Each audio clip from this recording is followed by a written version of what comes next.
여러분 안녕하십니까. 시사토론텐 설경환입니다. 제20대 대한민국 대통령을 뽑는 선거가 꼭 넉 달 앞으로 다가왔습니다. 이 120일 동안 어떤 대선 레이스가 펼쳐질까요? 일각에선 역대 어느 대선보다 불확실성이 크고 변수가 많아서 역대 한 번도 경험해보지 못한 대선이 될 것이라 이런 전망까지 내놓고 있습니다. 그만큼 예측 불허란 얘기겠죠. 그래서 오늘 시사토론10에선 대선 전국에 대한 시청자 여러분의 이해를 돕기 위해 전문가들과 함께 120일 남은 대선의 변수 또 쟁점들은 무엇인지 하나하나 짚어보도록 하겠습니다. 오늘 도움 말씀 주실 분들 소개해드리겠습니다. 경희대학교 법학전문대학원 노동일 교수 나오셨고요. 안녕하세요.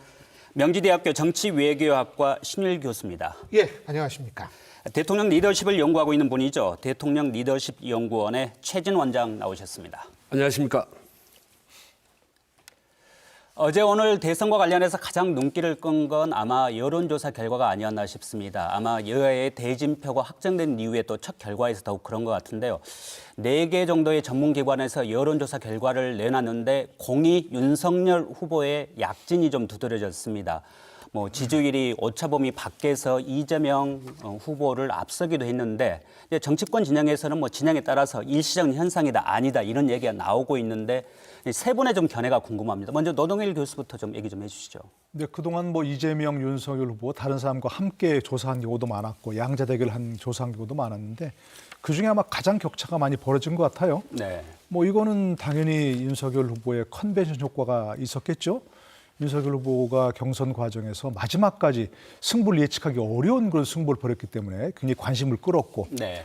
홍준표 후보가 마지막까지 본인 말대로 그냥 경선을 흥미있게 해주는 네. 그런 역할을 많이 했고 그것이 결국 홍준표 후보가 떨어지면서 윤석열 후보가 되면서 그 수혜를 다 입었던 그런 상황이고 반면에 이재명 후보는 지금 컨벤션 효과를 노리기는커녕 이른바 역 컨벤션 효과라 해가지고 네.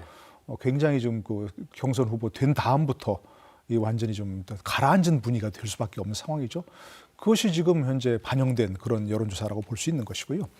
그러나 이런 것이 지금 유지가 될 것이냐 전혀 아닌 거죠. 네. 앞으로 더 격차가 더 벌어질 수도 있고 엄청 좁혀질 수도 있고 너무나 유동적인 상황이죠. 네. 다 아시겠습니다만 두 후보 모두가 지금 법적인 리스크가 걸려 있는 그런 상황이고 내일 무슨 일이 벌어질지 모르는 그런 상황이에요. 사실은 120일 남았다는데 아마 1년 넘게 벌어질 일이 120일에 벌어질 수 있는 네. 그런 상황인 거죠. 아까 말씀하신 대로 예측 불허 예. 한마디로 그겁니다. 네. 변동성이 크다는 말씀이고 신일 교수께서는 어떻게 생각하세요? 저는 이제 지금 이제 거의 대부분의 여론조사에서 윤석열 후보의 지지율이 약진하고 있지 않습니까?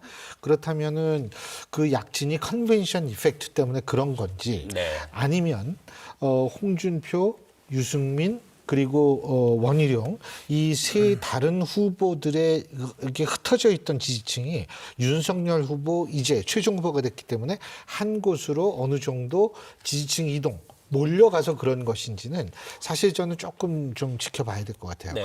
그 얘기는 결국 무슨 얘기냐면 컨벤션 이펙트라고 얘기를 했을 때는 제가 볼 때 그 2주 가기 힘들거든요. 네. 그런데 만일 흩어져 있던 지지층들이 한 곳으로 모인 결과라면 저는 이거는 상당히 견고한 지지세를 유지할 가능성이 높다. 예를 들면은 어제 하도 요새 여론조사가 많이 나와가지고 어제 오늘만 4개입니다. 예, SBS 넥스트 리서치 여론조사에서 그게 있어요. 이거는 참고로 말씀드리면 예. 표본 오차는 95% 신뢰층에 플러스 마이너스 3.1%포인트고요. 네. 자세한 것은 중앙선거 여론조사심의위원회 홈페이지를 참조하시면 됩니다. 예.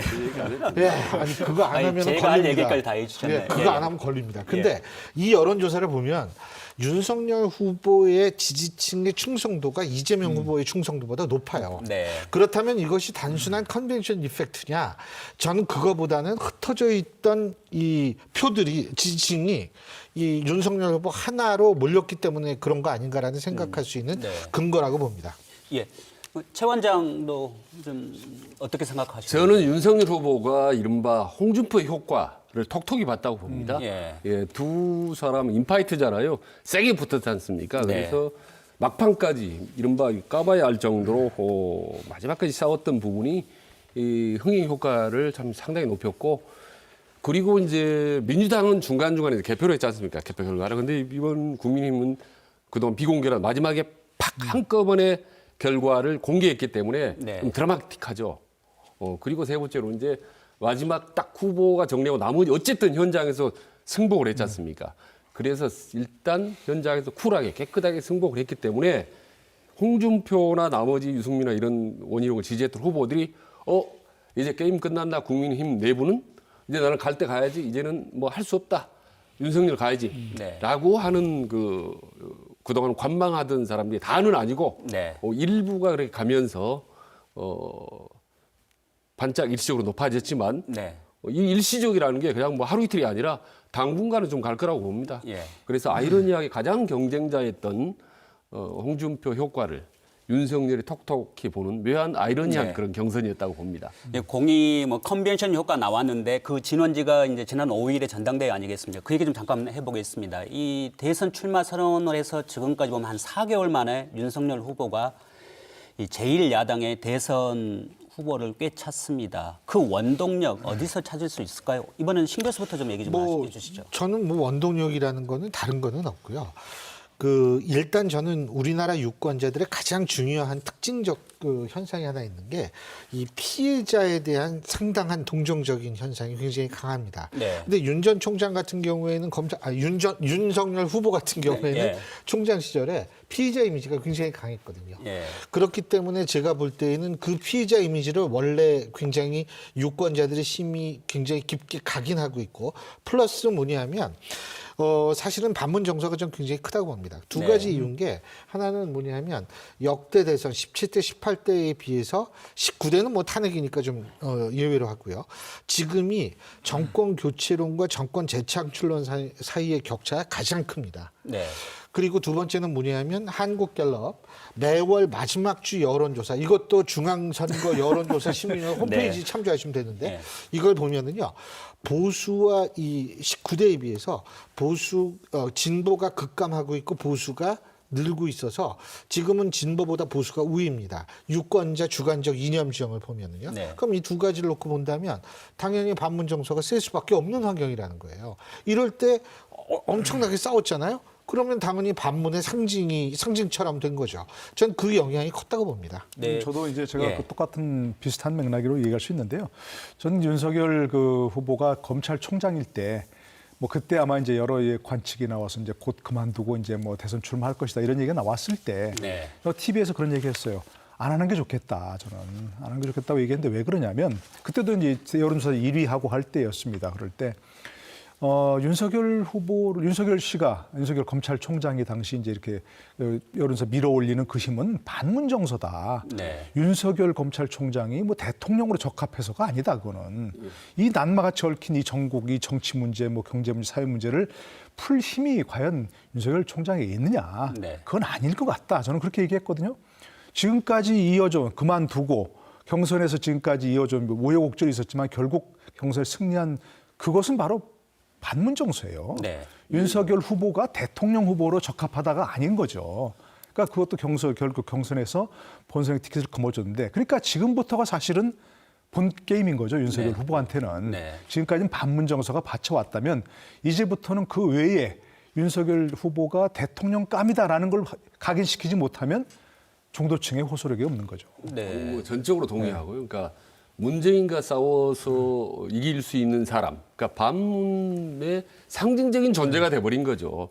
아마 거의 뭐 조국 사태나 추윤 갈등이 거의 뭐 길게 잡으면 한 2년 정도 되지 않습니까? 그렇죠. 온 국민들이 TV 토론을 봤지 않습니까? 문재인 대통령과 주위에 있는 지지 그룹들이 몰아내고 밀어붙이려고 하는 그 윤석열을 통해서 사람들은 보수파들은 어떻게 일종의 승화를 시켰거든요. 자기들을 대입했거든요. 네. 자기가 윤석열이다라고 생각을 했기 때문에 거의 길게는 2년, 4년 반 가까이 분노를 켜켜이 싸워했던 그 반문 정서 폭발한 건데 이게 이제 심리적 요인이죠. 네. 근데 반문 정서 상징적 존재 이것만 가지고 안 되지 않습니까? 투표를 해야 되는 거니까. 근데 윤석열 입장에서는 고맙게도 구조적으로 대단히 유리한 환경이 마련돼 있고 당원이 아시다시피 20대부터 60대, 70대, 80대까지 네. 당원의 구조가 50대 이상, 이 65%입니다. 네. 전체. 그리고 20대, 30대, 40대가 35%이기 때문에 그럼 뭐 당심이 윤석열을 민다? 그럼 뭐 65%가 기본적으로 유리한 구도로 출발했기 때문에 네. 항상 홍준표가 막 밖에서 악을 쓰고 화를 내도 자기들은 웃고 있더라고요. 너희들이 아무리 그래 봐라. 홍준표 캠프 이미 당원 구조가 35대 65로 이미 기울어진 운동장으로 돼 있다. 그럼 결국 가 보니까 그리고 뭐 당심이 압도적인 지지를 받아서 결국 된 거죠. 네. 예, 간단하게 예, 제가 말씀하세요. 지금 원장님 말씀하신 데 뒤를 이어서 제가 한 가지 말씀드리고 싶은 게 요번에 보면 당심에선 윤석열 후보가 예. 이기고 이 소위 말하는 여론조사에서 홍준표 후보가 민심에서는. 이겼는데 예. 그러면 그래가지고 얘기 나오는 게 뭐냐면 뭐 저수지에서 나왔냐 뭐 이런 얘기 나오는데 당심과 민심이 분리돼 있다는 거예요. 네. 그런데 일반적으로 뭐냐면 대선에 가까울수록 당심은 민심을 쫓아가게 돼 있습니다. 네. 국민의힘도 이미 지난번 이준석 당대표 선출 때부터 당심이 민심을 쫓아간 거예요. 그렇죠. 근데 이게 막상 대선 앞에 가니까 이게 무슨 일이지? 저는 그걸 좀 다르게 생각합니다. 당심이 생각했던 민심은 셋 중에 하나예요. 하나는 뭐냐면 전 후보들 뭐 그 옛날에 이재명, 이낙연, 뭐 윤석열 그리고 뭐 저 홍준표 이렇게 쭉 전부 일렬로 세워서 여론조사하는 거 있죠. 가상 대결 말고 이때는 윤석열 후보가 홍준표 후보보다 많이 나와요. 그런데 뭐냐면 범야권에선 홍준표 후보가 1위를 해요. 네.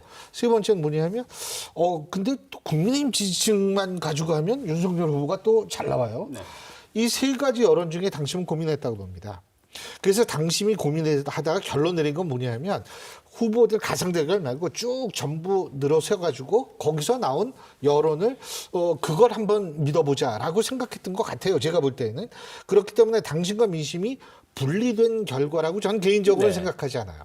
예. 지금 제가 물으려고 했던 것 중에 하나인데요. 일단 여하튼 이제 표로 나온 걸 볼 때 당심은 윤석열 후보가 홍준표 후보를 한 20% 이상 이겼지 않습니까? 반면에 민심에서는 홍준표 후보가 10%. 윤석열 후보를 10% 이상 이겼어요. 이게 당심과 민심에 이제 괴리는 분명히 있어 보였는데 잠깐 이제 그 말씀을 하셨는데 어떻습니까? 이게 좀 시사한 바가 뭔지 또 윤석열 후보도 이겼지만 웃지 못하는 또 하나의 요인이기도 한 것 같은데 어떻게 보세요? 여러 가지 얘기하신 것 좀 뭐 그분들 기본적으로 동의하는데 저는 그 결과가 윤석열 후보의 자충수라고 봐요. 자충수 때문에. 네. 원래 이제 그 당심과 민심이 같이 가야 되는 것이고 민심에서도 훨씬 윤석열 후보가 앞섰잖아요. 전체 여론조사에서도 압도적으로 이길 수 있었어요. 낙승할 수 있었습니다. 홍준표 후보와 대결에서도. 그런데 홍준표 후보와 대결에서 이제 일부 역선택도 있었고 거기다가 플러스해서 윤석열 후보가 자꾸 민심을 잃어버리는 스스로 발언 때문에 네. 굉장히 많았죠. 심지어는 뭐 우리가 상상할 수 없는 뭐 사과를 개나 주는 이런 식의 사진까지 올리는 그것 때문에 상당 부분 그때마다 아마 보시면 아시겠지만 여론조사가 출렁했어요. 여론조사가 많이 떨어졌고 그것이 일반 여론조사에서 결국 홍준표 후보에게 이기지 못한 그런 부분이고 당심은 끝까지 결국 뭐 아까 얘기한 반문 정서가 받쳐주고 있었는데 일부 중도층 또 뭐 어떤 진보층 섞여 있는 민심 여론조사에서는 스스로 지지를 깎아내린 그런 요인이었다고 생각합니다. 근데 저는 네. 그 부분에서 짚고 넘어가야 될 부분이 하나 있습니다. 네. 뭐냐면요. 당심이라는 건 57만 명인데 당원들이 그 투표를 했습니다. 직접. 네. ARS 투표를 하고 직접 투표를 했고 민심이라는 건요. 한 5천 명 정도 해서 여론조사를 한 겁니다. 그러니까 당심 5대5, 민심 5대5인데 그렇죠. 실제로는 예. 사실 한쪽은 실제로 여론조사를 한 거고 하나는 투표를 한 거기 때문에 엄밀하게 하면 5대5라고 할 수가 없죠. 그러니까 뭐 만약에 당심 57만 명을 상대로 해서 그중 5천 명 정도 샘플을 뽑아서 여론조사를 했다면 홍준표가 또 유리해질 수 있는 거고. 그러니까 이게 상당히 구체 세부적으로 들어가면 방법이 좀 문제가 좀 있었다. 그리고 아까 네. 말씀드린 대로 약간 그 기울어진 운동장에 있었다는 부분이 네. 있었고, 그러니까 윤석열 유리한. 그리고 저는 이제 이번 그 경선 결과가 사실 10% 정도의 저는 홍준표 이변 가능성을 봤습니다. 왜냐하면 최근에 이제 그 선거에 공식이 있는데 하나는 상승세 탄 사람, 상승세. 예, 그리고 이제 민심이 앞선 사람, 그리고 2030이 민 사람이 다 됐습니다. 네. 전부 아까 이제 말씀하셨지만 오세훈, 박영준, 이준석, 이재명까지 다. 근데 요번에 이제 그 선거의 공식이 무너졌거든요. 그 이제 이유는 하나죠. 저희 세 분 이제 말씀드렸습니다만은 엄청난 윤석열의 조직 력인 거죠. 조직력이 어마어마한 건데. 이번에 뭐 당원 그래서 이제 결국 위원장들 많이 뭐 대부분 다 그쪽으로 예, 많이 그래서 이제 갔으니까요. 당심이 민심을 이겼다. 예. 뭐 그러니까 조직이 이제 바람을 이겼다 하는데요. 어떻게 보면 이 결과는 솔직히 말씀드리면 사실 이게 21세기의 디지털 정당의 모습은 아닙니다, 사실. 19세기, 20세기 아날로그 정당 예. 스타일이 결과만 놓고 본다면, 예. 결과만 놓고 본다면 조직력이 이기는 선거? 근데 아니 저도 네. 동의하는데 중요한 건 뭐냐면 진짜 그렇게 당시금 민심이 분리가 됐다면 사실은 그 이후에 나타나는 여론조사에서 윤석열 후보는 이론적으로 따진다면 당 경선에서의 그 여론조사 당 경선 때의 여론조사 이상 나오기가 되게 힘들어요. 네. 34% 정도 나왔거든요. 여론조사에서 그 이상 나오기가 되게 힘들어요. 그런데 지금 각종 여론조사에서는 40% 넘는 것들이 꽤 돼요. 예, 그렇습니다. KSOI도 그렇고 이거 전부 중앙 여론조사 심의위원회 홈페이지를 참조하시면 됩니다. 그런데 KSOI도 그렇고 뭐 아주경제 한길 리서치 여론조사도 그렇고 굉장히 많거든요. 오늘 발표한 리얼미터도 마찬가지고요. 네. 그렇기 때문에 그게 예를 들면 민심에 역행하는 당심의 선택이었다면 사실 민심이 돌아서는 게 맞거든요. 네. 그리고 그 이상 34% 이상 나오기가 되게 힘들거든요. 그러니까 그 부분에 있어서는 우리가 조금 더 좀 지켜볼 필요는 있다고 봅니다. 그럼 여기서 너무 저희들이 뭐 국민의힘 그 경선 결과만 가지고 얘기하기에는 시간이 좀 네. 저희들이 짧기 때문에 넘어가서 원팀 얘기 나오고 있습니다. 일단은 뭐 홍준표 후보의 거취에 관심이 많이 쏠리는 것 같습니다. 현재까지는 이 윤석열 후보의 당선을 위해서 선대위에 가담할지 참여할지 부분은 좀 불투명해 보이고 본인은 하지 않겠다는 뉘앙스인데 과연 그럴 건지 앞으로 좀 변수가 있을 건지 어떻습니까? 어떻게 보세요? 우리가 이제 원팀 하는데요. 그 원팀이라는 의미가 일단 후보 그리고 캠프의参모들 그리고 지지자들이 다 같이 몰려가지고 이게 원팀입니다. 네. 근데 지금 후보만 간다고 그래서 원팀이 뭐 이루어질 일 없고 그리고 설령 후보가 안 가도 우리 때 캠프参모들이나 지지자들이 가면 그것도 원팀이 이루어지는 겁니다. 근데 지금 국민의힘 보면 원희룡 후보나 유승민 후보는 별로 문제는 없는 것 같아요. 이미 그 원팀의 틀 안에 들어간 것 같고 문제는 이제 홍준표 의원인데 최근 들의 발언을 보면은 네. 현장에서 쿨하게 승리했지만 이후 행보는 승복을 하지 않는 듯한 그래서 본인도 아마 마음 가지 않았을 것 같아요. 몸 갔는지 모르겠어요. 그래서 잘해봐야 절반 정도 원팀이 이루어진 거고 아니, 어떻게 보면 다시 수정하자면 3분의 2는 원팀이 이루어지지 않았다고 보는 겁니다. 예. 근데 저 원팀. 뭘 원자 원팀도 원팀이에요. 맞네요, 맞네요. 저라도 사실 저라도 지금 경선 끝난 지 일주일도 안 됐잖아요. 네, 맞습니다. 그런데 흔쾌하게 좋습니다. 제가 그렇게 경선에서 그렇게 공격을 했지만 예. 그렇게 비리가 있다고 얘기했지만 이제 됐으니까 저라도 뭐 지지해 이거 안 되지 않겠습니까? 지금 너무 성급해 사실은 너무 성급하고 좀 치유의 시간이 좀 필요하다는 아니요, 말씀이시죠. 너무 성급하고 맞는 말씀이세요. 아니 그렇게 비리 있다고 당신 감옥 간다고 얘기했는데 언제 지금 와서 바로 돌아갔고 국민 여러분 지지해 서 어떻게 하겠습니까? 저는 예. 시간이 필요하다고 보고 예. 그리고 만약에 시간이 지나서까지 뭐 그걸 끝까지 그렇게 뒤끝을 보인다면 전 굳이 거기다가 막 끌어들이려고 할 필요 없다고 생각해요. 어차피 승자 중심으로 후보 중심으로 가야 되는 게 선거전 아니겠습니까? 그런 사람 상징적인 의미는 있겠지만 그런 사람 더 한다고 해서 그것이 무슨 뭐 승리에 크게 변수가 되거나 좀 그렇다고 생각하지 않습니다. 그러면 같은 맥락에서 제가 하나 더 좀 질문을 드리겠습니다. 아무래도 이 좀 선대위 구성과 관련해서 윤석열 후보는 기존의 경선 캠프를 지금 중심에 두고 확대 개편하는 생각인 것 같은데 이준석 대표나 김종인 전 위원장은 이거 완전히 해체하고 새롭게 실무적으로 다시 꾸리자. 좀 약간 좀 물밑에서 좀 기싸움이 있는 것 같은데 어떻게 구성이 일단은요, 될까요? 제가 네. 볼 때에는 김종인 위원장이 어떻게 나오느냐 이거 굉장히 중요합니다. 그런데 예. 제가 볼 때에는 윤석열 후보가 일단 정치 경험이 길지가 않고 예. 하기 때문에 김종인 위원장에게 상당 부분 의지할 수밖에 없고 둘째 제가 그 총선백서 그 부위원장 맡으면서 제가 각 지역을 돌아다녔는데 예. 호남 지역에서 김종인 위원장에 대한 거부감은 상대적으로 좀 덜하다는 것을 제가 많이 느꼈거든요. 네. 그렇다면 지금 호남에서 윤석열 후보가 호남을 공략한다라는 차원에서도 김종인 위원장의 말을 저는 전폭적으로 수용할 필요가 있다. 네. 그리고 중도층을 흡수하는 데에서도 김종인 위원장을 전폭적으로 수용할 필요가 있다. 이런 생각이 들고요. 한 가지만 더. 그 주류 얘기하고 싶은 게 있어요. 예. 주류가 아니라 그 원팀. 예. 원팀이라는 게 그 당내에 있어서의 주류가 있느냐 없느냐가 전 중요한 역할을 한다고 봅니다. 네. 왜 그러냐 하면 민주당 같은 경우에는 비주류 후보가 당 후보가 됐어요. 그럼 주류의 입장에서 볼 때에는 주류 교체가 일어날 것이라는 두려움을 분명히 가질 수밖에 없습니다. 이렇게 되면 사실은 원팀이 뭘 원점 원팀이 되는 거고 국민의힘은 탄핵 때문에 주류가 없잖아요. 주류가 없는 데 있어서는 정치인들이 딱 하나예요. 물론 민주당도 마찬가지지만 내가 어떻게 정치 생명 재생산하고 내 정치 생명 어떻게 안정화시키고 내 정치 생명을 어떻게 더 확대할 것인가 이거거든요. 그러기 위해선 야당보다는 여당이 돼야 된다라는 생각 하나밖에 안 갔기 때문에 전 원팀은 가능할 거라고 봅니다. 네. 잠깐 호남 얘기가 나왔습니다. 김종인 전 위원장 얘기하면서 호남에서 이제 김종인 전 위원장에 대한 좀 반감은 적다.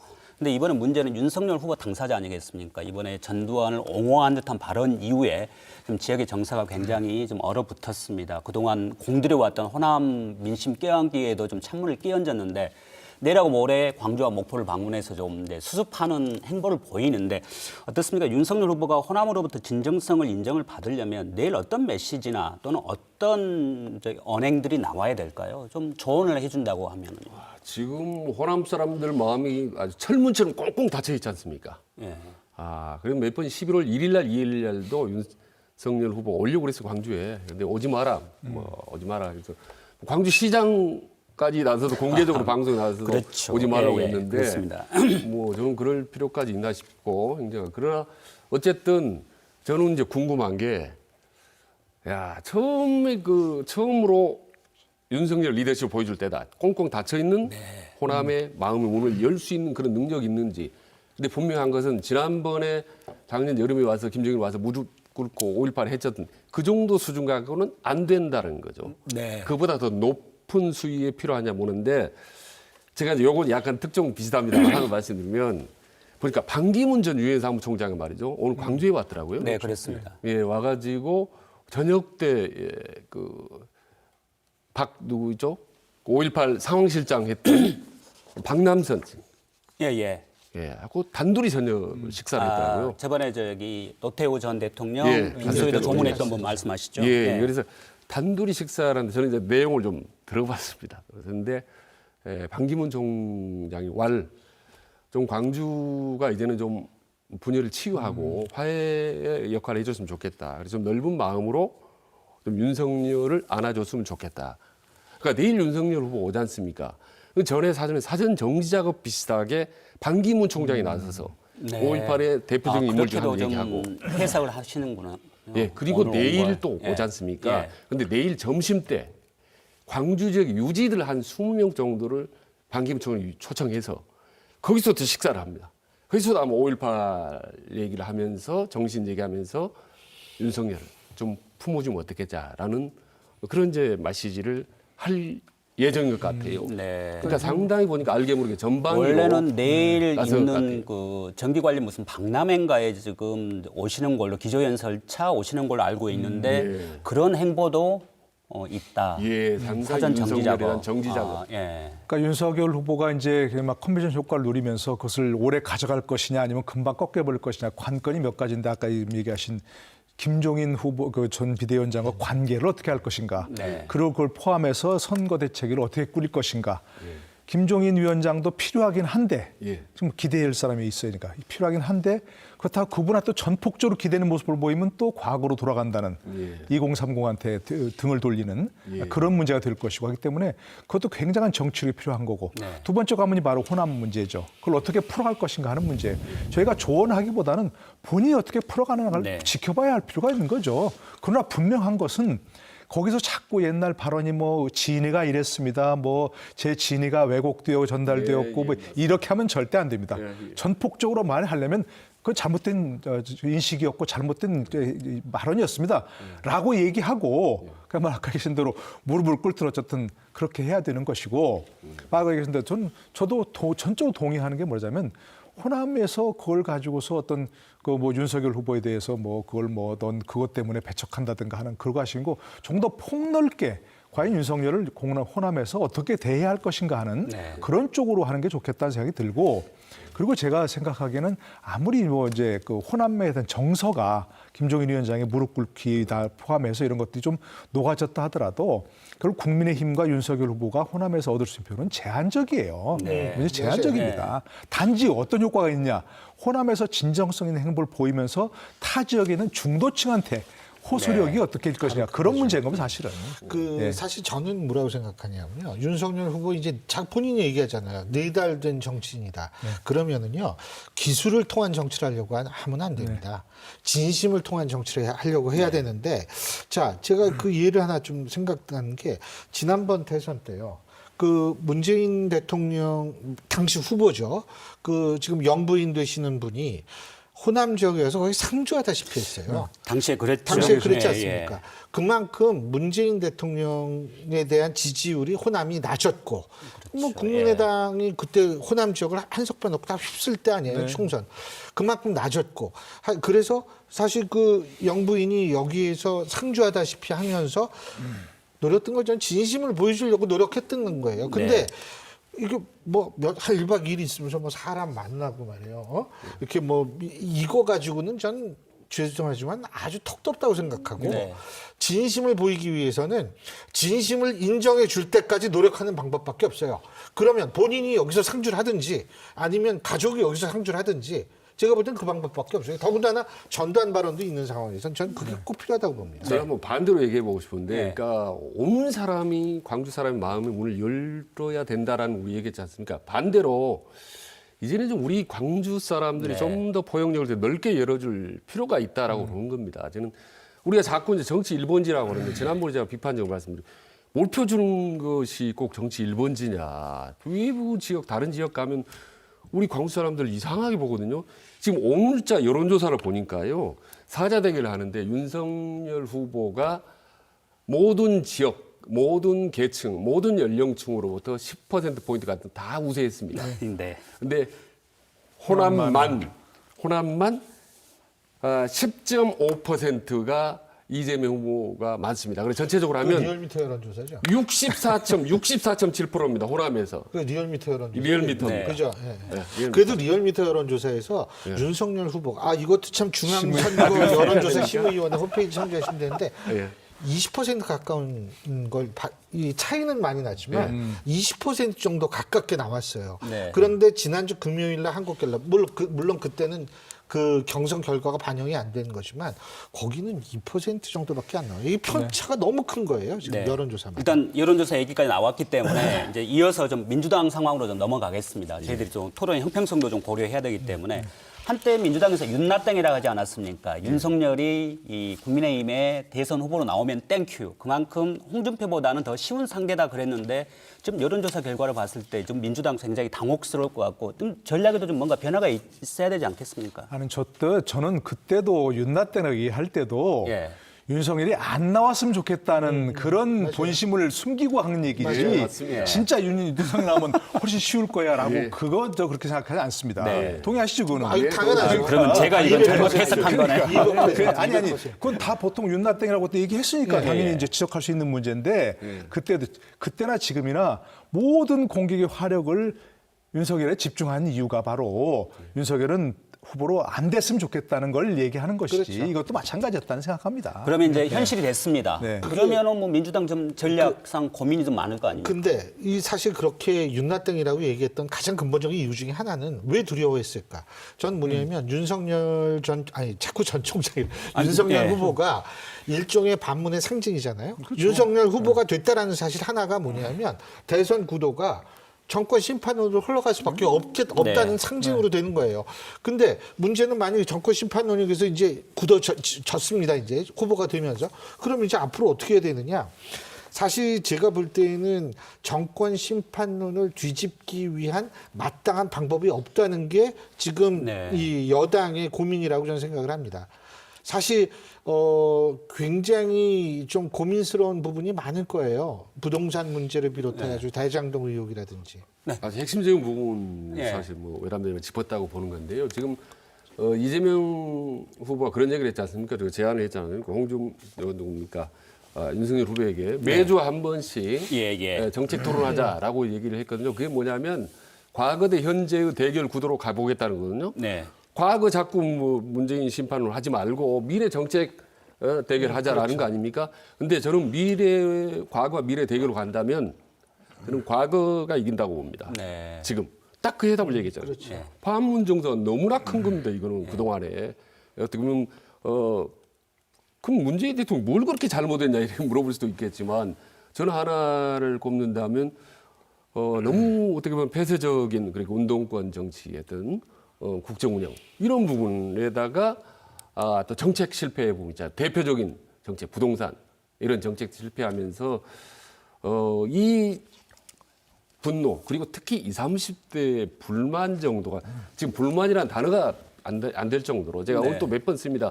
뭐 앙팡 테리블이라는 진짜 아주 수십 년 묵은 용어, 아주 분노한 그 젊은이들이라는 표현인데 이 정도로 반문의 덩어리가 크기 때문에 이걸 능가할 수가 없어요. 그래서 이거 그런 하나로 지금까지 해오는 겁니다. 근데 이제 윤석열 후보. 물론 이제 그 민주당 측에서는 현재는 그런데 조금 있으면 아마 이재명 후보 측에서 문재인 정권과 차별화할 거예요. 차별화하려고 할 겁니다. 지금도 뭐 차별화 얘기가 나오는데 이게 수면 위로만 올라오지 않은 것 같아요. 그러니까 차별화를 할 거고 어느 정도 선까지는 문재인 정부 청와대에서도 용인할 것이고 그것을 그럼 정권 재창출이 급선무기 때문에 근데 이제 그게 만약에 먹히지 않는 상황이 되면 그게 굉장히 대실패로 갈 수 있는 상황이 되는 거죠.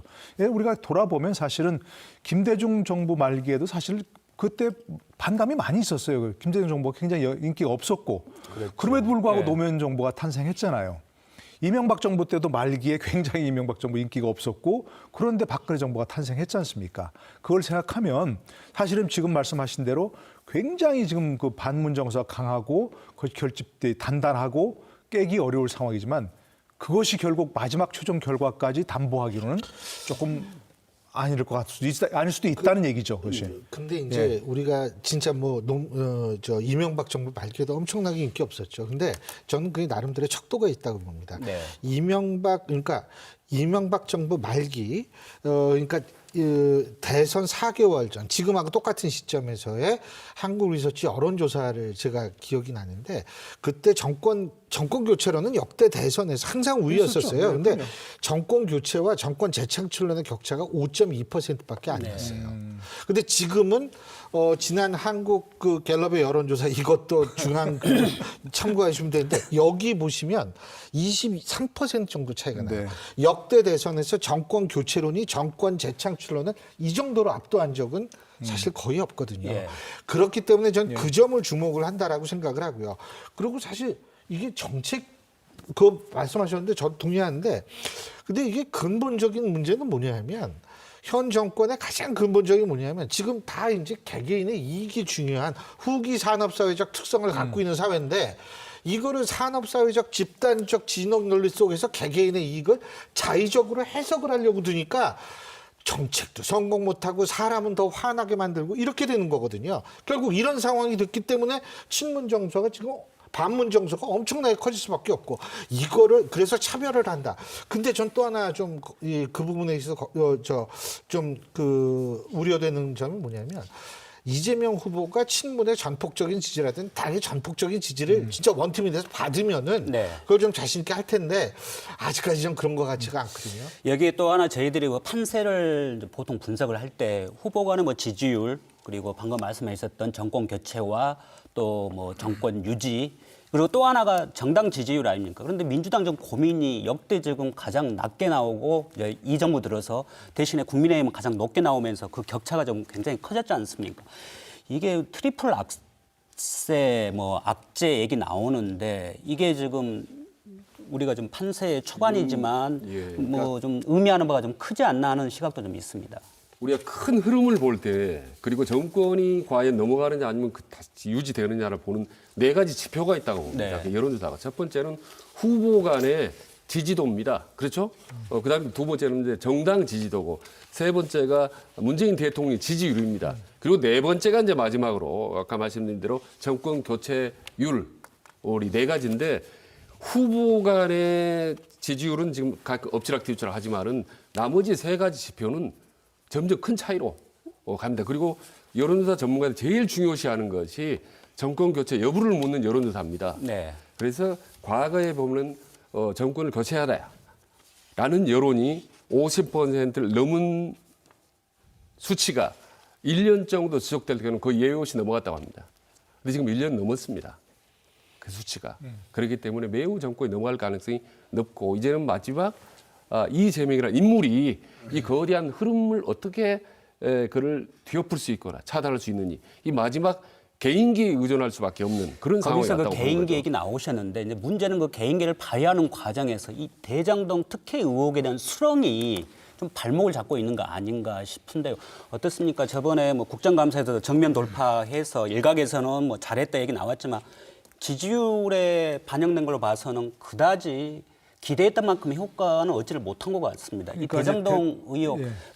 대선 내내 발목을 잡을 수도 있는데 그러니까 어떻게 보세요? 현재 그 현 정권의 제일 큰 아킬레스건이 바로 이제 부동산 문제고 그것 때문에 국민이 매우 화나 있고 또 좀 있으면 더 문제가 돼요. 종합부동산세가 또 나오고 그걸 이제 뭐 낸 사람들이 정말 악소리 날 속된 말로 악소리 날 그런 거 보면 이제 점점 더 악재가 쌓이고 하고 있는데 이재명 후보가 돌파할 수 있는 게 부동산 문제를 뒤집는 거예요, 사실은. 그래서 오늘도 뭐 얘기했더라고요. 부동산 문제 뭐 잡기 참 쉬워요 하면서 이제 문제를 했는데 문제는 본인의 발목이 지금 부동산 문제에 잡혀 있는 거예요, 사실은. 네. 그게 지금 굉장히 탈출하기 어려운 부분 중에 하나가 아니 지금 김만배 씨라고 뭐 이런 구속돼 있는 분들이 김만배, 유동규 뭐 이런 남욱 이런 사람들이 다 얘기하는 거지 않습니까? 나는 그분의 지시에 따랐을 뿐이다. 최종 결정은 그분이 했다. 그분이 정책을 잘했지 않느냐. 그 정책에 따랐을 뿐이라고 하는 것이니까 결국은 보통의 수사 같으면 그 당시 최종 결정권자가 성남시장이었으니까 성남시장부터 소환하고 봤을 거예요.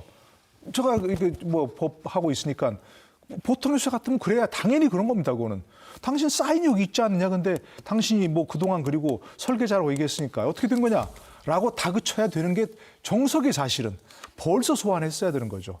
그러나 지금 검찰이 계속해서 이재명 후보를 소환을 못하고 있는 거고 안 하고 있는 거죠. 앞으로도 하기가 어려울 거예요, 그것이. 저는 그럼에도 불구하고 대장동 게이트가 이재명이 대통령이 되느냐를 판가름할 결정적인 변수는 아니라고 봅니다. 저도 그러니까 바로 그겁니다. 그렇죠. 예, 의혹만 무성하게 검찰이 하지 못하니까 수사를. 근데 지난번 이 하나만 더 말씀드리면 2007년도 이제 이명박 대통령 선거 때 BBK 기억하시죠?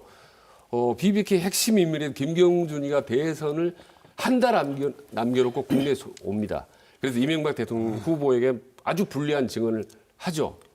그래서 사람들은 다 그랬습니다. 이제는 대선 끝났다. 이명박 끝났다라고 했는데 이후 보름 만에 그러니까 대선 보름 앞두고 무혐의 처리하고 넘어갔습니다. 그래서 결국은 이명박 대통령 압도적으로 되는 거죠. BBK 문제하고 대장동 문제하고 저는 성격이 좀 다르다고 보는 게 BBK는 너무 복잡해요. 뭐 어떻게 되고 모르겠는데 대장동은요.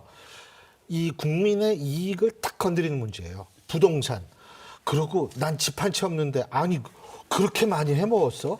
이렇게 되면 이거는 아주 사안이 간단하고 내 박탈감을 아주 완전히 긁어놓는 문제거든요. 두 번째, 아마 여당 쪽에서는 고발사주 의혹을 좀 이렇게 해가지고 대장동하고 좀 비등하게 만들려고 할 텐데 저는 둘 다 아주 중차대한 문제라고 봅니다. 네. 두 문제 다. 하지만 국민들이 받아들이기에는 대장동을 훨씬 더 중차대하게 받아들인다는 점. 네. 이게 중요하다는 거하고 받아들인다는 차원에서 제가 한마디 더 한다면 이재명 후보 억울할 수 있어요. 억울할 수 있지만 여론조사 보면 국민의 60%가 이재명 후보와 의 관련성에 대한 의구심을 갖고 있다라는 네. 이게 결과 아닙니까? 국감을 잘했다. 잘했으면 그런 의구심을 가지면 안 되죠. 지금 특검하자는 의견도 거의 70% 가깝지 않습니까? 이런 상황에서 그 정권을 가진 측, 여당이나 이런 쪽에서 언제까지나 전 대장동을 그냥 이런 식으로 유야무야 넘어갈 수 있을 거라고 믿는지 전 그게 의심스러워요. 상황 판단을 좀 어떻게 하는 것인지가 의심스럽다. 그러니까 이제 하나의 돌파구는 그런 거 있을 수 있어요. 본인이 이제 정말로 네. 이 대장동의 발목을 잡고 도저히 빠져나갈 수 없다 느끼면 특검 받는 거죠. 네. 윤석열 후보가 얘기한 것처럼 뭐 동시특검도 갈 동시특검 수도 하자. 있고. 네. 고발 사주하고 네. 둘 다 특검해서 둘 다 해버리자라고 할 수 있지만 결국은 이게 대통령 선거 전까지 진상 밝히기가 어렵다는 네, 얘기예요, 사실은. 그렇습니다. 예, 진상이 낱낱이까지 보통의 사건처럼 사실 이게 뭐 어떻게 보면 아까 얘기한 대로 보통 사건이면 그게 어렵지 않아요. 어렵지 않은데 검찰이 지금 어떻게든 이재명 후보를 피하려고 너무 용을 쓰는 게 보이잖아요, 이게. 그러니까 마지막, 그러니까 진상은 어떻든 간에 국민 마음속에 있는 건 어떻든 간에 검찰이나 경찰 그 특검 수사로 마지막 3월 9일 전까지 진상을 명확하게 밝히기 어려울 것이다. 그런 얘기인 거죠. 믿느냐는 또 다른 아예 안 문제예요. 믿는 그렇죠. 맞습니다. 그래서 네, 맞습니다. 똑같은 얘기는 어떻게 보면 저는 대장동 게이트 팩트가 중요한 게 아니라 네. 대장동 게이트를 통한 부동산 민심이 중요하다는 네. 제 거죠. 얘기가 바로 그거예요. 네, 그건 동의합니다. 그걸 어떻게 받아봤니? 예, 이게 그래서 중요한 그 무슨 거죠. 말이냐면 이후로 만약에 국민들의 마음을 흔들 수 있는 부동산 정책을 이재명 지사가 내놓는다면 네. 상당히 여론이 우호적으로 변할 거란 얘기죠. 근데 최근에 내놓은 정책을 두 분 어떻게 생각할지 모르겠어요. 국토보유세라든지 규제 위주라든지 투기를 근절한 정책 위주로 가고 또 반대로 윤석열은 또 규제 완화하고 규제를 민간 완화로 개발, 가지 않습니까? 민간 뭐 개발로 재개발이나 가죠. 예, 이 두 가지는 상당히 상반된 부동산 정책이기 때문에 저는 이 부동산 민심이 상당히 중요한 앞으로 표 갈림의 예. 저는 이 핵심적인 요인이라고 봅니다. 그러니까 일단 현재는 이재명 후보가 이 대장동 수렁에 갇혀 있는 건 맞는데 이제 벗어나는 방법에 따라서는 여러 가지 이제 경우의 수는 있는데 그렇다고 하면 여기서 이제 우리가 좀 짚어봐야 될 게 지금 이 구도에서 지금 또 다른 후보들도 있지 않습니까? 여기 이제 정의당 심상정 또 이제 안철수 국민의당 또 그리고 김동연 부총리 있는데 이 양강 구도에서 뭔가 좀 이 선거 바꾸러 가면은 결국은 후보 단일화 연대에 대한 요구사항이 많아지는데 이럴 때 뭐나 이것도 하나의 돌파구가 될 수 있을지. 근데 문제는 뭐냐면 그 대장동의 돌파구로서 연대라면 심상정 후보가 움직여줘야 돼요. 예. 그런데 다 기억하시잖아요. 공수처법 처리, 동시에 공직선법 개정 이거 같이 호흡해줬어요. 이중대 소리 들어가면서 정의당이 그거 해줬어요. 근데 막상 선거되니까 뭐예요? 위성정당 만들지 않았습니까? 그러면은 세상에 뒤통수도 이런 뒤통수 맞았다고 생각할 수밖에 없는 거예요. 그런 상황에서 정의당은 자 존재감도 잃고 의석수도 확대 못하고 이건 정말 진퇴 양난에 빠졌는데 누구 때문이라고 생각하냐면 바로 더불어민주당 때문이라고 생각할 수밖에 없다는 거죠. 그런 상황에서 이번에 아유 그래도 뭐 우리가 다시 연대라 전 안 그렇다고 봅니다. 네. 지금 정의당은 딱 선택할 게 뭐냐면 자신들의 존재의식을 이념 지향성을 통해서 확실히 공고히 하든지 예? 더 이상 아니면 정치공학에 또 매달려 이렇게 묻어가든지. 근데 전 후자를 선택할 가능성은 거의 없다고 봐요. 심상정 정의당 후보 어제 광주 찾아서 이재명 후보는 안 낸다. 이번 대선은 윤석열과 나의 싸움이다. 이렇게까지 규정을 하시던데. 지금 뭐 앵그리 선거, 분노 선거 아니겠습니까? 양 진영이 세게 지금 붙은 상황에서 사실 정의당이 존재감을 찾기는 쉽지 않을 거라고 봅니다. 그리고 정의당은 큰 변수가 되지 않는 게 지난번에 말씀드렸다시피 별도의 지위에 자기들만의 세력이 있기 때문에 지도가 올라가든 내려든 간에 기존의 판에 큰 영향은 없다고 보고 김동연 전 부총리 같은 경우는 솔직히 아직도 여당 쪽인지 야당 쪽인지 잘 모르겠어요. 정체성에 대해서 아직은 좀 정체성이 뚜렷하게 그리고 좀 그래서 멀리 보고 그러니까 해석이 안 집안으로 된다는 보고 말씀이시죠? 나오지 않았나 예. 싶은 생각이 들기 때문에 예. 미미하다고 보고 다만 안철수 후보는 이제 지난 대선 때 그래 21.3%를 얻었던 잠재력이 있고 거기다 또 중도 지지 기반을 갖고 있기 때문에 그래서 어느 쪽이든지 상대방을 갉아먹을 수도 있고 네. 또 상대방이 또 쪼를 얹어줄 수도 있단 말입니다. 그래서 지금 미미하지만은 시작은 좀 미미하지만 상당히 좀 창대해질 수 있는 그런 여지가 좀 특히 있다고 범보수 보거든요. 진영에서는 아무래도 정권 교체라는 그런 큰 틀에서 윤석열 후보하고 또 안철수 후보의 뭐 단일화 내지는 연대 이 압박이 좀 커질 수는 있습니다. 근데 안철수 후보가 이걸 극복하고 완주할 수 있을지. 근데 사실 어차피 뭐 지금 이번 대선이 뭐 엄청난 박빙 싸움으로 간다면 사실 안철수 후보가 갉아먹냐 지금 보태주냐에 따라서 승부가 갈릴 수도 있는 부분이 있거든요, 분명히. 그리고 더더구나 이제 다들 아시지만 워낙 비호감도가 양측에 다 높아가지고 그렇죠. 예. 솔직히 도저히 찍고 싶지 않다 누구라도 그런 사람이 굉장히 많거든요. 제 주위에도 그렇고 많아요. 그래서 그럴 때 오히려 안철수 후보가 새롭게 좀 발견될 수 있는 가능성 여지도 있거든요, 분명히 네. 이게. 그리고 지금 말씀대로 저력이 있는 그리고 계속해서 처음부터 끝까지 별로 호소력은 없었지만 중도 해왔거든요. 그런 것이 어떻게 갑자기 빛을 발할 수도 있는 상황이 될 수도 있습니다. 그러니까 이제 말하면 그 이준석 대표는 국민의힘 이준석 대표는 안철수 후보를 계속 대표를 평가절하 했었는데 윤석열 후보나 이런 사람들은 후보들은 그렇게 뭐 조롱하거나 평가절하 하지 않았거든요. 네. 예. 네. 그러니까 이제 그것은 후보가 되면 윤석열 후보가 이제 어떻게 하느냐에 따라서 저는 충분히 안철수 대표를 끌어안을 가능성이 있다고 자, 보는데 이번 대선의 또 변수 중에 하나 좀 예. 여쭤보겠습니다. 아무래도 2030 MZ 세대에 대해서 윤석열 후보나 이재명 후보나 뚜렷하게 압도적인 지지를 받고 있는 거 아니겠습니까? 그래서 더 공을 들이는 것 같은데 어떻습니까? 이 세대가 또 중요한 하나의 변수가 전장이 될 것 같은데 어떻게 좀 전망해 보세요? 뭐 이번 선거의 가장 중요한 저는 핵심적인 키라고 보는 거지 이번 선거가. 그래서 자꾸 저희들 국민 대중 이렇게 유권자 얘기하는데 좁혀가면 사실은 중도입니다. 왜냐하면 좌우는 결정이 돼 있기 때문에 중도의 핵심은 저는 2030 이거 그리고 이제 자영업자인데. 특히 2030은 정치 성향이 적고, 그리고 당장 먹고 살기가 너무 힘들다고 생각합니다. 네. 그래서 기본소득 65% 반대하지 않습니까? 우리가 힘든데 왜 국민들한테 다 주느냐, 재난지원금을 이런 생각을 갖고 있거든요. 이 그냥 극도로 분노한 이 앵그리 20, 30대를 누가 잡느냐가 제일 중요한 거로. 그래서 거기 나오를 잡으려면 다른 제스처 안 됩니다. 20, 30대. 저도 뭐 세 분 다 1, 2, 3, 4학년 교환과목 가르치고 학생들 가르치지 않습니까? 예. 쉽게 말 적당히 해서 뭐 이렇게 안 통해요.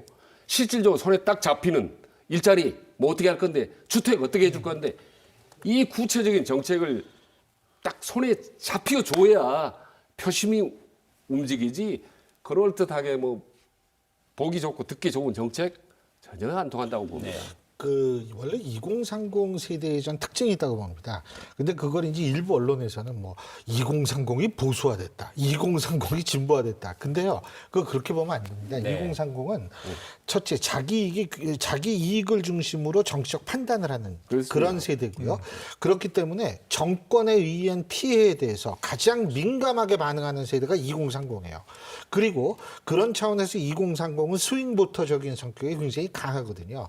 그런 차원에서 본다면 2030은 항상 그때 당시에 존재하는 정권의 반대쪽으로 갔어요. 예. 저희들이 예. 주어진 시간이 거의 다 됐습니다. 예. 이제 정리를 좀 해야 될 것 같은데 다음에 조만간 더 세 분 모셔서 그때는 좀 정책 중심으로 해서 후보들의 좀 비교 검증도 해보는 시간을 갖고요. 오늘은 여기까지 하겠습니다. 오늘 세 분 말씀 너무 고맙습니다. 고생하셨고요. 얘기하다 늦은 보니까 시간까지 함께해 주신 시청자 여러분 고맙습니다. 시사토론 10 여기서 마치겠습니다.